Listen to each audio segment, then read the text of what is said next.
यो एकदमै दामी छ यो चाहिँ टेस्ट गर आम्बो उहाँ चाहिँ यसरी टिप्दै खान्छ ऊ यो चाहिँ डल्लै यसरी पसिजान्छ है ऊ यसरी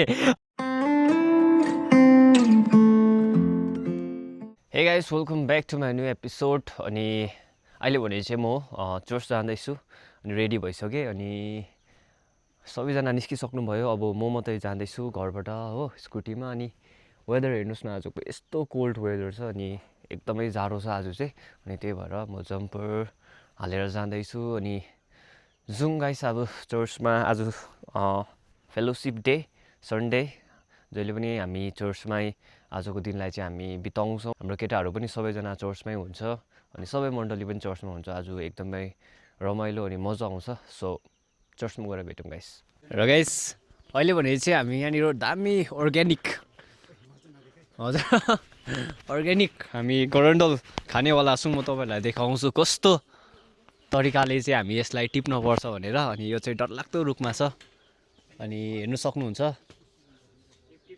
यो चाहिँ नस्पतिको ठुलो रुखमा छ अनि कस्तो रहेछ टिप्यो आमा यतिको चाहिँ हुनु पऱ्यो नि दामी क्याच गुड क्याच खै हेरौँ त के भन्नु छ यसको लागि यो गरन्डर चाहिँ एकदमै राम्रो यो चाहिँ नि भित्री चाहिँ यस्तो दामी हुन्छ कि तपाईँहरूलाई खाएर बताउँछु एकछिनको बाद फुटाएर देखाइदिइहाल्नु ल तपाईँहरूलाई म फुटाएर देखाउँदैछु ल यो चाहिँ वाउ अब तर यो गरन्डल चाहिँ जति नै पाक्दा पनि सेतो चाहिँ सेतै हुँदो रहेछ भित्र याद गरिस् यो एकदमै दामी छ यो चाहिँ टेस्ट गर आम्बो यो चाहिँ एकदमै दामी छ यो चाहिँ अब बस्तीको गरन्डल चाहिँ अब प्रायः जस्तो मात्रै गुलियो हुन्छ हो आधी चाहिँ अमिलो हुन्छ नि त यो चाहिँ सबै गुलियो नै हुन्छ कस्तो रहेछ बोक्रा देखाएर भने टेस्ट कस्तो यो रहेछ चाहिँ दामी उफ झरे दामी जुसी रहेछ अब हामी चाहिँ यहाँनिर धमाधम माथिबाट झर्दैछ हामी यहाँ टिप्दैछौँ तो गाइस हाम्रो चाहिँ यहाँनिर चाहिँ गरन्डर टिपाइ चाहिँ एकदम धमाधम चलिरहेको छ अन्त यता मान्छे चाहिँ टिप्दै खाँदै गर्दैछ अन्त यहाँ दाजु चाहिँ टेस्ट कस्तो छ भनिदिनु ल अब यसरी खानुहुन्छ उहाँले चाहिँ गरन्डर टेस्ट कस्तो भएछ भन्नु ल त्यस्तो बेसी गुलियो पनि होइन अमिलो त छैन गुलियो छ हो दामी छ यता चाहिँ अन्त अघिदेखि गरन्डर खान्छु भन्दै थियो अन्त अब चाहिँ खानु पाएर उहाँको दिल एकदम शान्ति भयो हो उहाँ चाहिँ यसरी टिप्दै खान्छ ऊ डल्लै यसरी पसिजान्छ है ऊ यसरी आम्बो थम्नेल दामी निस्किँदो रहेछ त त्यहाँ चाहिँ अघि यहाँनिर पहिलो पाकेको पाएको छ अघि यति साह्रो गुलियो छ यो गरेन्डल चाहिँ अनि जे होस् इङ्ग्लिसमा गरेन्डललाई के भन्छ कोरिएन्डर त धनियालाई भन्छ त उयो हो के पेसन फ्रुट हामी चाहिँ इन्जोय गरिरहेको छौँ यो चाहिँ के हो भने चाहिँ हाइब्रिड हो अनि खास चाहिँ अर्ग्यानिक चाहिँ अब त्यो अलिक सानो हुन्छ अनि त्यो चाहिँ ओभर टेस्टी हुन्छ ओभर चकिलो खालको टेस्ट हुन्छ तर यो चाहिँ हाइब्रिड हो तर यो पनि नट ब्याड दामी हाम्रो युथ लिडर चाहिँ खतरा छ अघि नै अब एक्टिभ भएर अघि सबै लगिसकेको छ अन्त यता हाम्रो अभिनयकोमा पनि एक झोला हो त्यो झोला लुकाइ तपाईँहरूले नयाँ भिडियो हेर्नु भएको छैन भने नयाँ भिडियो हेर्नुहोस् अनराई अफिसियलमा फेसबुक पेजमा अन्त युट्युबमा हेर्दै हुनुहुन्छ भने लाइक गर्नुहोस् सब्सक्राइब गर्नुहोस् अन्त यसरी धेरै माया दिनुहोस् आउने दिनमा नयाँ भिडियोहरू आउनेछ धेरै कुरा आउनेछ सुन we are rising good bye र गाइस म चाहिँ आइपुगेँ चर्चबाट घर अनि अहिले भने चाहिँ म तपाईँहरूलाई घरको सिन देखाउँदैछु अनि घाम पनि डुबिसक्यो भनौँ न अन्त म तपाईँहरूलाई देखाउँदैछु हाम्रो यहाँनिर एकदमै दुःख गर्ने हाम्रो मेहनतिलो हाम्रो नाना अब नानाको कुरा गर्नु पऱ्यो भने चाहिँ धेरै कथा व्यथा हुन्छ हाम्रो नाना चाहिँ यसरी मिहिनेत गर्नुहुन्छ अनि अहिले भने चाहिँ हाम्रो नानाले बैगुन रोप्नु हुँदै रहेछ। अन्त यता हेरिदिउँ त नाना। अन्त हाम्रो नाना चाहिँ अब यस्तो हार्डवर्किङ छ। अन्त हार्डवर्किङ बेसी भएको कारणले गर्दाखेरि चाहिँ यसरी आधा राततिर चाहिँ यसरी काम गर्छ। दिनभरि चाहिँ बेसी हार्डवर्क भएर। अनि नाना चाहिँ चर्च पनि आज गएन। अनि नानाले चर्चको बाटो पनि बिर्सिसके जस्तो लाग्दैछ मलाई। अन्त त्यही हो गाइस। अनि नाना घरमै थियो। अनि मम्मी म पापा चाहिँ हामी चर्च गएको थियौँ। अनि भर्खर आइपुग्यौँ भनौँ न। अनि त्यही हो, आजको वेदर पनि कस्तो भयो भने घाम लागेन, घाम देख्नु पाइएन हो। अनि आज चाहिँ हामीले सुट पनि गरेन बिकज हामी मोस्ट अफ द टाइम हामी चर्चमा हाम्रो पाहुना आउनु भएको थियो। अनि बादमा हामी अलिअलि के कामहरू रलपल कामहरू भएकोले गर्दाखेरि हामी चर्चमा अलिकति काम गरेर आउँदाखेरि 3-4 बजिहाल्यो। अनि अहिले तपाईँहरूको 5-6 बज्नु आँटेको छ। अनि अहिले चाहिँ भयो 6 बज्नु आँटेको छ, त्यही 10 मिनटहरू होला।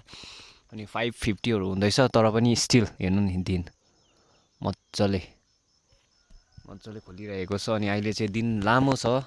अनि यतिखेर चाहिँ अब दिन लामोको फाइदा चाहिँ मैले होइन तर नानाले उठाइरहनु भएको छ। यहाँनिर 6 बजी बैगुन रोप्दैछ। अनि हाम्रोमा यहाँ डल्लेको बिउ पनि छ। अनि डल्लेको बिउ चाहिँ तपाईँहरूले हामी चाहिँ डल्ले नरोप्ने भन्नुहुँदैछ मम्मीले। लानुहोस् है डल्ले चाहिँ तपाईँहरू कसरी मिलाएर लाने भए लानुहोस्। अनि हिजो हामीले मकै चाहिँ मैले चाहिँ आधी चाहिँ गोडेर छोडिदिइरहेको थिएँ। हाम्रो आफूपिटी तपाईँहरूले भ्लगमा हेर्नुभयो होला। हाम्रो आफूपिटीलाई चाहिँ मैले बिचमै छोडिकन गएँ। अनि हामी चाहिँ यो गडा गर्दै थियौँ। यो गडालाई चाहिँ हामी गोड्दै थियौँ हो। अनि यो गडा सके पश्चात चाहिँ हामी लन्च खायौँ। अनि लन्च खाएर एकछिन हामी आएर एकछिन गर्दा के भयो भने पानी पनि हल्का आयो। फेरि हाम्रो केटाहरू पनि आइहाल्यो। अनि हाम्रो के रिल्सहरूलाई सुट गर्ने हाम्रो प्लान भएकोले गर्दाखेरि चाहिँ त्यहाँनिर गएँ म। अनि आफूपिटीलाई बिचमै छोडिदिएको थिएँ, याद छैन। अब मैले यहाँदेखि उपर अदुवाबारी छ त्यहाँसम्म चाहिँ हिजै गरेको थिएँ, सघाएको थिएँ भनौँ न आफूपिटीलाई। अनि त्यहाँदेखि उता चाहिँ हाम्रो आफूपिटीले कति गर्नुभयो, यहाँसम्म चाहिँ यो अदुवाबारी भयो, यहाँसम्म चाहिँ मैले सघाएको थिएँ, गर्नु भएन रहेछ आफूपिटीले। हिजो फेरि प्लस पानी आएको कारणले गर्दा पनि हो। अन्त यहाँनिर रहेको छ यति एरिया अलिअलि गोड्नु भएछ यहाँनिर। अनि गोड्दै पानी आइहाल्यो।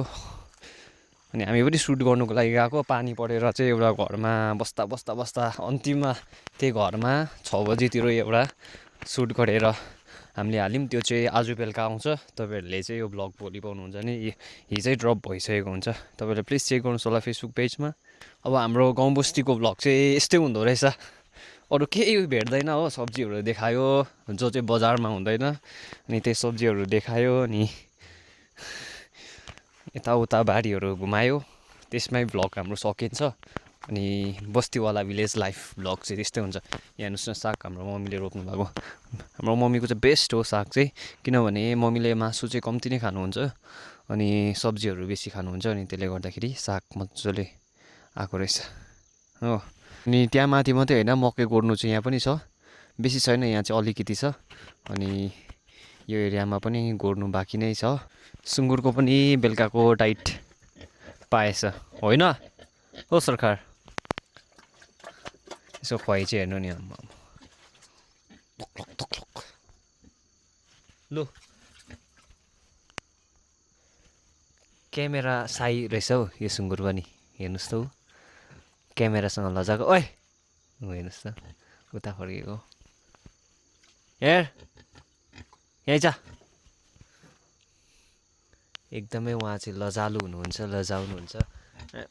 यहाँ यहाँ देखा अनुहार तेरो। मलाई पुरा माया लाग्ने भनेको चाहिँ यो एभोकाडोको बोट हो। यो चाहिँ के छ भने टुप्पो पनि भाँच्यो हो। अनि यो इस्कुसको झ्याङ छ। अनि यो चिलाउनेको रुख हो। इस्कुसको झ्याङ गएकोले गर्दाखेरि सबै मरिसक्यो। यस्तो माया लाग्छ। फल्नु चाहिँ फलेको छैन, तर पनि अब बा फल्छ कि भन्ने आशाले गर्दाखेरि चाहिँ एभोकाडो चाहिँ बेस्ट हो नि त मेरो चाहिँ। यस्तो हालत भइरहेको छ। अब यसलाई सार्नु पनि मिल्दैन। अनि इस्कुस पनि नमास्नु भन्छ घरबाट हो। त्यही कारणले गर्दा अब चाहिँ बोराहरूले पनि केही दिनमा प्रगति देखाउने रहेछ, फुल फुल्नु थाल्यो। अनि कति जग्गा त निस्कि पनि सकेछ हौ। हाम्रो क्याप्टेन चाहिँ कहाँ हुनुहुन्छ भनेर सोच्नुभयो भने चाहिँ हाम्रो क्याप्टेन चाहिँ आज डिनर बनाउनु हुँदैछ। अनि आज चर्च गएर कस्तो लागिरहेछ क्याप्टेन? निन्द्रा लागिरहेछ। यस्तो भन्छ चर्च गएर चाहिँ निन्द्रा लाग्यो भनेर। हाम्रो मम्मी चाहिँ वचनहरू हुँदाखेरि सुत्नुहुन्छ। धेरै खेप मैले चर्चमा विचार गरिसकेँ, हाम्रो मम्मी चाहिँ झुल्नुहुन्छ हो कोही कोही बेला, तर दिनहरू मजाले घाम लागेको बेलामा त्यस्तो भएको बेलामा। अनि आजको वचन कस्तो थियो मम्मी? टाढोबाट दासाएर बोल्नु भएको थियो। आजको वचन मजा छैन, दामी दामी दामी थियो। उम्, के बुझ्नुभयो? घरमा फुल रोप्नुपर्छ भनेर। उम्। हाम्रो मम्मी पनि काट हेर्नुहुन्छ क्याप्टेनको पनि यसरी फोनमा युट्युब फेसबुक त फेरि अब डिजिटल एकदम डिजिटल हो हाम्रो मम्मी पनि। अनि आज के पाक्दैछ हौ डिनरको लागि? भिडियोमा नलगाइ तिर। डिनरको लागि के पाक्दैछ? अब के पाक्छ, अब अर्ग्यानिक के हुन्छ बस्तीमा, सागपात त्यही त पाक्दैछ। घाँस पाक्दैछ, घाँस। बाघले कहिले घाँस खान्छ? माछा हाम्रो क्याप्टेन चाहिँ साह्रै बोल्नु हुँदैन, एक्सनले मात्रै हो उहाँको चाहिँ। उहाँको फेरि देख्नु भएकोलाई रिस जर्किनको झट्टा रक्सी झन्डै भेटेको छु हो। अनि मम्मीले चाहिँ यहाँनिर बेलुकाको कुक गर्नु हुँदैछ। अनि त्यही हो गाइस। अनि हाम्रो क्याप्टेनको सेक्युरिटी गार्ड फेरि हो, जता क्याप्टेन गयो त्यतै जान्छ। हो साथी, हो हो साथी, हो हो उठ न, हो उठ न, उठ क्याप्टेन। कोठामा बसेर रात दिन फोन मात्रै खेलाइबस्ने भन्ने अल्छीहरूले चाहिँ भातै नखाऊ भनेको छ। हेरिहाल्नुहोस् फुल फेरि घरमै फुलेको भन्नुभयो भने पताउनु हुँदैन होला, यो नानाले लिएर आएको।